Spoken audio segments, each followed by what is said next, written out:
you chirpers out there. Thank you so much for joining our 4th episode of How to Begin Backyard Birding. Now today we're going to focus on what is best for the nesters. So first I want to go through some birdhouse rules.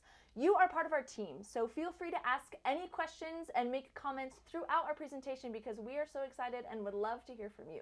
So let's practice. Go ahead and post where you're joining from and what your favorite bird is. Also, there's going to be a Q&A session after the presentation, so if you do have any questions, we're going to go ahead and tackle those at the very end, and if we don't get to them, we will always come back and repost answers at the end of the presentation. And, by the way, all of these items that are mentioned today are found at Chirp Nature Center, just in case you're interested.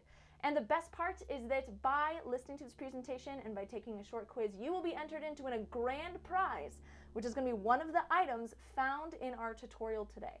So here and now, this is Randy, the owner of Chirp, and he's here to help you make your backyard birds happy. Take it away. Thank you, Tori, and thank you everyone for joining us today, where our focus is going to be providing the best, most appropriate birdhouses for the backyard environment for your wild birds. And you may be thinking, wait a minute, don't birds only use birdhouses for nesting in the spring? Well, that's not entirely true. Birds use birdhouses constantly. They'll use them as shelter during inclement winter weather. They'll use them as safe nesting homes in the spring. The houses, the bird houses, help support wild bird populations year-round. So it's really never the wrong time to help birds out with nesting and shelter. So today let's learn how to provide shelter in the cold months and prepare for spring nesting season. Spring will be here before you know it. All right, a quick overview of what we're going to go over today. In particular, item number 1, selecting birdhouses. Item number 2, the placement of those birdhouses. Item number 3, birdie housekeeping. And item number 4, preparing for different seasons. Oh, and by the way, today, as usual, Joy is helping keep us on track, so don't be alarmed if she appears.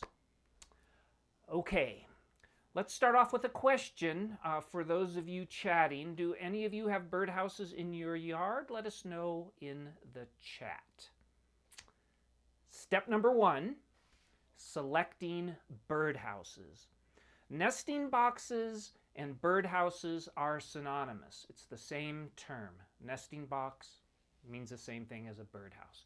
So for today, we'll just refer to them as probably the most common term, birdhouses.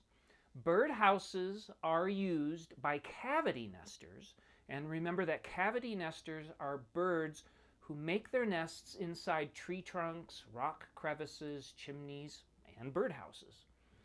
Not to be confused with other types of nesting birds like ground nesters, burrow nesters, platform nesters, scrape nesters. All of those nesters build houses or build nests in locations other than in birdhouses. So back to what we're focusing on today, the cavity nesters. Let's see if you can identify some common cavity nesters found here in the Big Bear Lake area, but also around the country, and see if you can figure them out before I mention the name. So the first cavity nester, my personal favorite, is found nesting in the spring. It'll often have multiple clutches, and it is a western bluebird. Next, see if you can identify these aerial foragers. We'll see them flying around Big Bear Lake here in the mountains. Did you guess the violet-green swallow? All right, the third one, they get their name from the way that they crack open seeds. They jam seeds into tree bark and whack at it with their beak to break it open. Look at this lovely white-breasted nuthatch. Okay, the fourth cavity nester, these birds' babies stay with them for up to 6 weeks. This long nesting period makes them great candidates for observing in a birdhouse because they're around for a long time, this would be the northern flicker. These next tough little birds do not typically migrate. They drop their body temperature to withstand cold weather, and this would be the mountain chickadee. And finally, number 6, our last cavity nester that we're highlighting. It's actually the smallest owl in North America, and it gets its name from the high-pitched call or screech, and that would be the screech owl. All right, good job. So, again, let's hear from you in the chat. What cavity nesters have you seen in your backyard? Type away and let us know. All right, birdhouses come in a variety of shapes and sizes to best accommodate the cavity nester like the ones we just identified. It is not a case where one size fits all. So, depending on the dimensions of the birdhouse, it will attract specific birds. So first, and most importantly, when you are selecting your birdhouse, you want to notice the size of the entry hole. Here's a chart of recommended entry hole sizes for different birds. This chart is compliments of the Cornell Lab of Ornithology, a great source for all things wild bird. The size of the entry hole, the diameter, matters because different sized birds require different sized entry holes. Smaller entry holes prevent predators from accessing the eggs, but the hole can't be too small, otherwise a particular bird can't get in it. So just small enough so they can get in, but predators can't. And that way, it's just the right size, and it keeps the undesirables away. You can also help minimize the impact of wind and heat loss during inclement weather with the right size hole, because too big a hole lets more air and heat escape. Also, when you're selecting your birdhouse, look inside for the dimensions of the birdhouse, the inside dimensions of the birdhouse. It needs to comfortably fit the adults and the babies and have space for the parents to move and feed the young, but not too big. Again, it should be snug, but not too snug. The height to the entry hole and the positioning of the outside perch is important also for the type of bird that you are trying to attract. So, unless your birdhouse is purely ornamental, and sometimes they are, and that's fine, but if you want someone to take up residence in your birdhouse, be intentional about the type of house you buy and where you mount it, and make sure it is consistent with the cavity nesters in your area. If it were me, I would spend some time watching the birds in my backyard and consulting a list of birds in my area, and that way I would have an idea of what birds I'm likely to attract.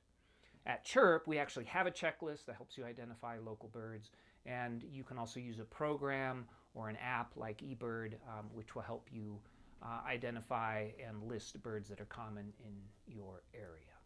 All right, so how do you actually get a house for your little bird buddies? You can build birdhouses out of wood yourself from scratch. You can find plans online or books with designs that you can follow. You can also purchase a birdhouse making kit. That can be a fun project for kids or grandkids. And I happen to have a handy kit right here. It comes flat with everything you need to put it together. All the pieces are included. This one's made out of cedar, and this one happens to be sized for bluebirds. But the easiest and most convenient way to get a birdhouse is to purchase one at your local birding store. And those are all ready to go. You just got to mount it. And here are some examples of pre-made birdhouses that attract the cavity nesters that we just identified. Here is a great birdhouse for bluebirds. This one's made out of 100% recycled material. It's actually made out of water bottles. Has a 1.5-inch entry hole right here, which is sized for the bluebird.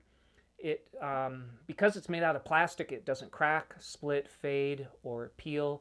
Birdhouse like this does especially well in an area like Big Bear Lake where we're at altitude and the weather can get pretty harsh.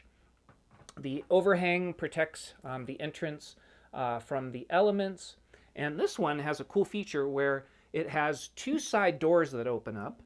This one on one side, if you can see it says view, you could open it up and it's got a plexiglass cover, and you can actually look in without overly disturbing the nest and see what's going on in there.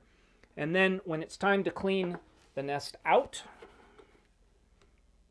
you go in the clean side and can clean it out. And we're going to talk about cleaning in a little bit. Thank you. Okay, here is another great house.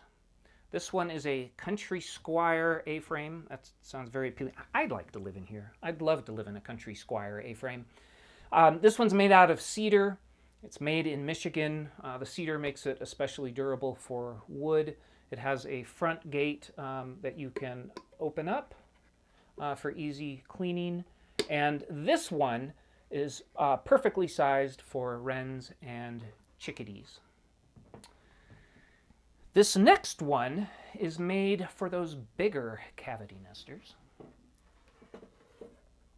This is a Screech Owl house. It also is made out of long-lasting red western cedar. It's sturdy, durable. You can open the front up for easy cleaning. And it has a larger entry hole, 4 inches for larger birds, which means it's also good for flickers, northern flickers, or kestrels, birds of prey. So tell us in the chat, what's your preference? Would you rather buy or build a birdhouse? Are you handy or lazy? Just kidding. Anyway, tell us how you feel about that in the chat. All right, now that we know how to properly pick and size a birdhouse for our backyard buddies, let's move on to step number 2, placement. Where we're gonna put this beautiful bird lodging. Here are a few reasons why placement is important. Different birds prefer to build nests at different heights, so how high you place it is important. Properly mounted birdhouses are easier to monitor. If it's too high and too cumbersome to get at, you're not going to clean it out as often and you're not going to be able to see what's going on as easily. Birds want to nest in safe sites away from threats. And also proper placement minimizes the impact of elements. So when you are placing your birdhouse, consider first the location. Is it sheltered from wind and rain? The entrance hole should face away from or be perpendicular to the prevailing winds, not into the winds. Think about if you wanted your front door facing directly into a windstorm, probably not. The birdhouse should be facing in such a way that it minimizes the heat load so it doesn't get too hot inside, which means typically it's going to face to the east. That way it gets morning sun, but it avoids afternoon heat, and we don't want those little baby birds to overheat. You should also mount it some distance away from bird feeders and bird baths. You don't want it right on top of those things because smaller songbirds may be threatened by larger birds. And again, if you were raising a family, you probably wouldn't want to do it in the middle of a cafeteria. And you want to make sure it's out of reach from pests. And if you can, place it in a concealed or camouflage area. That's even better, with some branches nearby so that the parents can hop out and easily watch the nest from close by. The second placement factor is the height. The higher the birdhouse, the more protection from cats and other predators.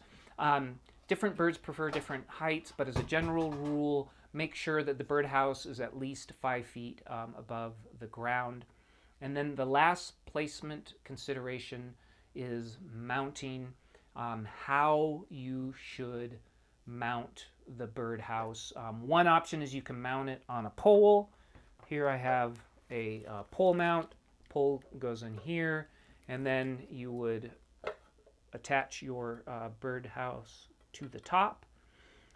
Nice thing about poles is pests typically can't climb the pole, especially if it's made out of metal or has a baffle on it.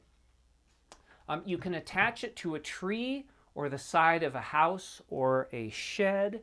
Here's another example. This is a different style of bluebird house, again made out of the nice recycled plastic. And this one, you would open the front of it up, and you would want to place it, in this case for bluebirds, about 10 feet above the ground, and then you'd use screws and an electric drill just to drill it and mount it straight up against typically a tree. And in this case, for bluebirds, you'd want to put it in a sunny but not too sunny location that would be undisturbed, of course. Third way you can mount a birdhouse is you can hang it from a tree or the eave of a house. Here is a birdhouse. This one is good for wrens and chickadees. And you can use this hanging cable and some type of cable like this that would go around a branch, or you could use a hook that you could put in the eaves of your house. But by hanging it under an overhang or eave, it'll help protect the birdhouse, help keep it lasting a little bit longer.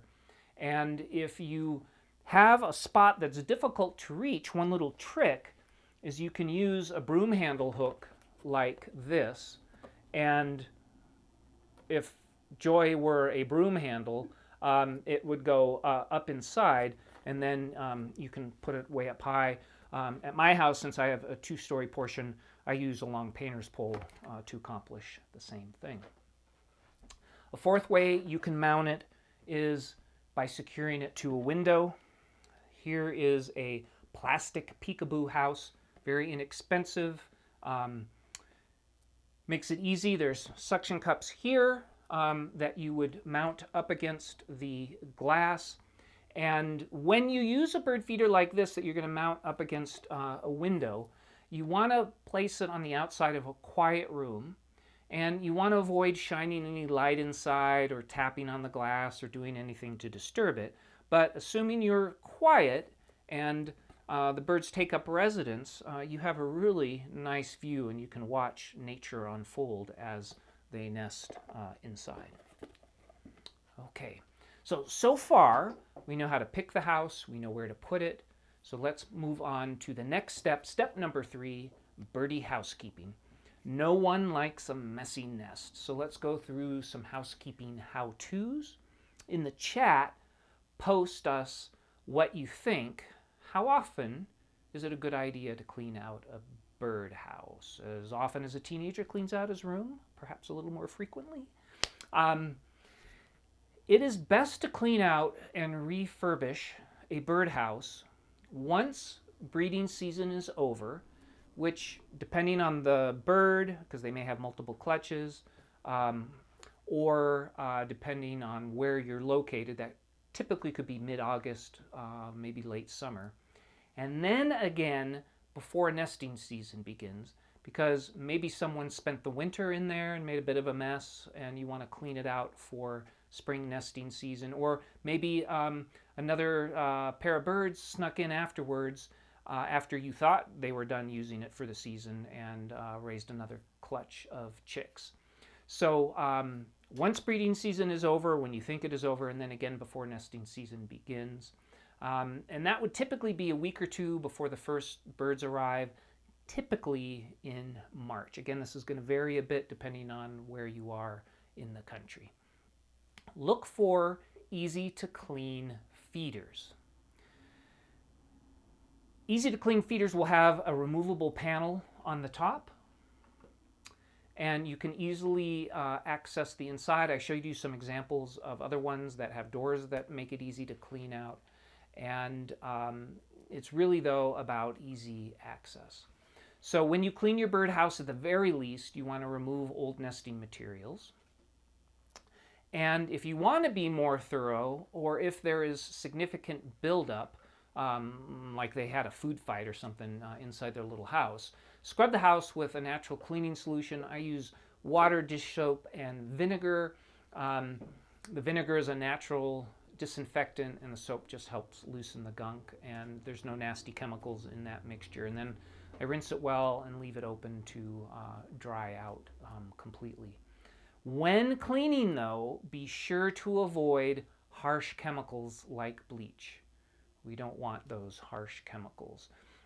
This cleaning is another reason why it's never too late or too early to install and prepare birdhouses. I've also found that letting a birdhouse sit outside and sort of temper makes it more appealing to birds. I think maybe in part people have speculated that the human scent gets off of it and wears off, and it just gets a little more weathered and natural. So I always say there's never a bad time to put up a birdhouse, but there definitely are periods where you get higher occupancy. For birds that have the multiple broods a season, that nest multiple times, like bluebirds and robins, clean out the nesting material between broods and make sure that the birds inside have completely fledged or flown away before cleaning. So you've selected your birdhouse, you've hung it up, you've kept it clean, thank you. Now we're going to tell you how you can help birds, specifically during the winter, by, step number 4, preparing for different seasons. We'd like to know what the weather, the winter weather, is like where you live, so let us know in the chat. If you're in Southern California, it might be pleasant most of the year. If you're in the mountains of Southern California, already this year we've had temperatures down in the teens, so it can vary dramatically. But remember, in the winter, birds use birdhouses for roosting, which is basically resting and protecting themselves from the elements. So here are some things you can do to help birds and their birdhouses weather the winter. You can trap heat, help them trap heat in the house. You can block any big ventilation holes with foam, but don't seal it too tight so that it's pitch black. You can provide some extra perching spaces. Sometimes multiple birds will cram into a single house for warmth. If you place some twigs inside to give them some more places to perch, that could be helpful. You can also, if you're a really good landlord, apply an additional layer of insulation, like a thin layer of grass or wood shavings at the bottom. But remember, when you're insulating the birdhouse, avoid small absorbent materials like sawdust. Again, sawdust is like dust, and wood shavings are much larger shavings that don't absorb water like sawdust does. Once spring comes around, you can help the birds better nest by providing some material for them. One example is if there are hummingbirds in your area that make the little itty bitty nests, you can provide nesting material like this Hummer Helper, and this has natural oils that help prevent moisture, and it's also good besides for hummingbirds for goldfinches and titmice as well. You can leave natural items around in your backyard. It's a good idea not to maybe clean it up completely, like twigs, leaves, grass, and feathers. If your yard is a completely sterile, pristine environment, the birds are going to have to go next door to your messy neighbors to get that stuff. And you can plant native plants and flowers. Birds use the native plants as food, but also for nesting material and shelter. You can find native plants in your region by referencing the Audubon Society's native plant database online. We're also working on a native plant brochure for the San Bernardino Mountains for customers of Chirp. And we'll give you a link to the native plants database at the end of our presentation. All right, congratulations! You hung in there with us. You know what is best for the nesters. So let's quickly review. Number 1, select birdhouses with species-appropriate sized holes and dimensions. Place the house in a safe, inviting environment. Keep it clean to provide welcoming housing for our little bird buddies. And then prepare for the seasons to help support birds all year long. Remember, we've lost a significant amount of birds in the last 50 years, somewhere around 3 billion birds. 1 out of 4 birds are missing that we had 50 years ago. They need our help. So whatever you can do to help them on behalf of the birds, I thank you. If you need extra resources, there are books like this, Nest, Eggs, and Nesters of North American Birds, which is kind of interesting. All kinds of eggs and nests and cool stuff in a book like that. And there's also pamphlets. This one's from the Cornell Lab of Ornithology, and it gives details of different types of eggs and nests. More fascinating information. Or you can call your local birding store, and they should be happy to help. We've covered a lot, so let's take a few minutes to answer some questions. Be sure to post them now if you haven't already. I suppose it's possible we did a perfect job and answered every question in advance. But if not, or if you're especially curious, please ask any questions that you might have. If we don't get to your questions while we're doing this live presentation, we always make a point of going back and trying to answer the questions in the chat afterwards. Any questions, Tori? Yeah, we have some great ones coming in. Thank you guys for posting. So one of our first ones is, are gourds good houses for birds in my area? This comes from a chirper from Highland. Yeah, the great thing about a gourd is that it's natural, and that when you're done with it, it will go back to the earth naturally. And so yes, that can be a good choice. Just be mindful of the entrance hole, and that the dimensions are somewhere close to the types of birds that you're trying to attract. Keep in mind, you can always just wing it. I mean, we're getting a little scientific here when we talk about all these dimensions and sizes and things like that. You can put the birdhouses up and see what comes along, and you may be surprised. You may get birds that you didn't anticipate.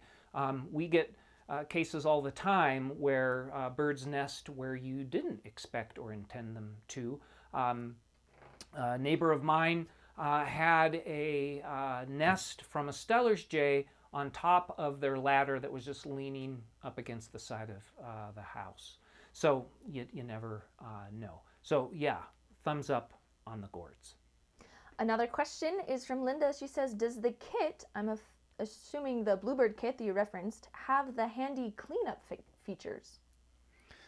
So this kit, I don't believe by default does, but when you build it, it would be possible to make it that way. It's just a question of how you would nail it and what you would seal up or not. So it certainly would be possible, if it doesn't come that way, to make it do it that way too. Basically, the door is just a side that's not secured on all the sides of it. There's a portion that's left open so that it can hinge open and you can get inside. Great. What else, Tori? All right, we have another question that's from Robin. She said, is it better to mount it, the birdhouse, on a branch rather than hanging it? I prefer mounting it actually to a trunk of a tree. That's going to be most stable. That's going to be lasting the longest.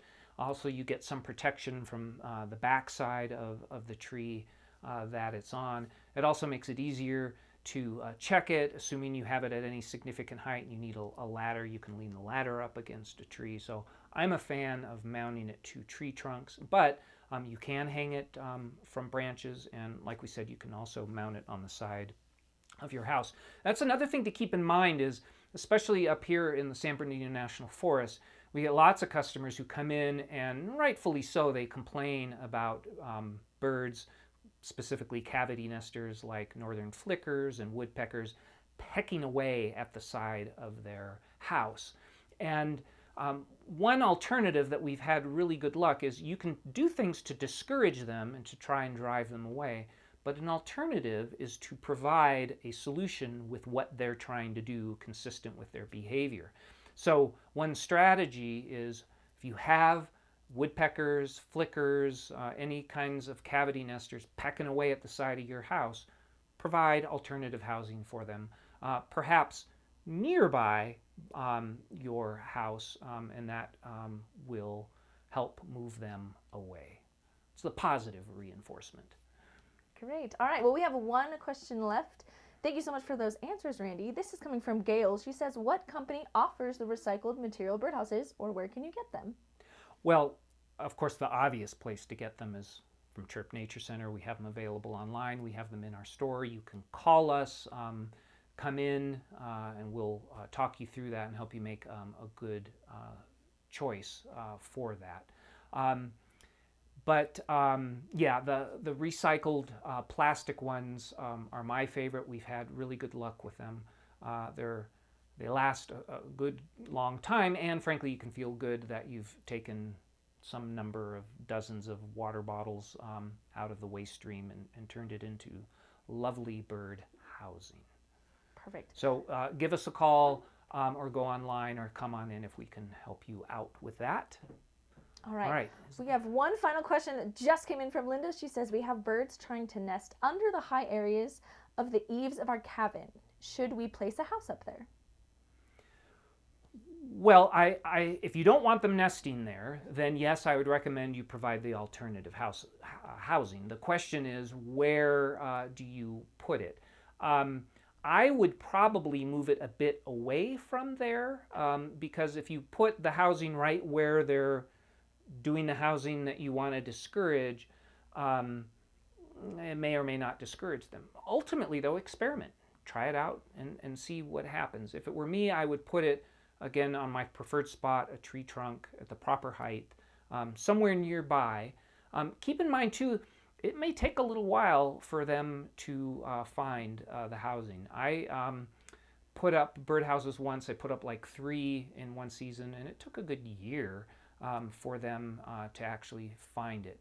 Sometimes they'll move right in. Sometimes you have to be patient, but just know that the fact that you have it up, you're providing an alternative.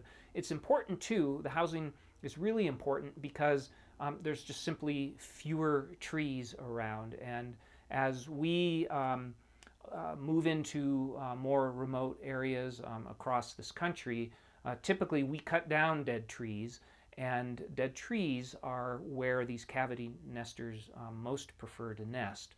So the birdhouses that you're putting up are a more attractive alternative to the dead trees that we are clearing. So thank you again for that.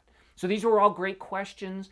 Like I said, if we weren't able to get to them and there's other unanswered ones in the chat, we will do that a little later. Always feel free to call us or email us or come on in. Again, thank you for joining us. Thank you for caring about our bird friends. And with that, Tori, fly us home. All right, well done, all of you backyard birders. Thank you again for joining us for our final live virtual event of the 2020 season.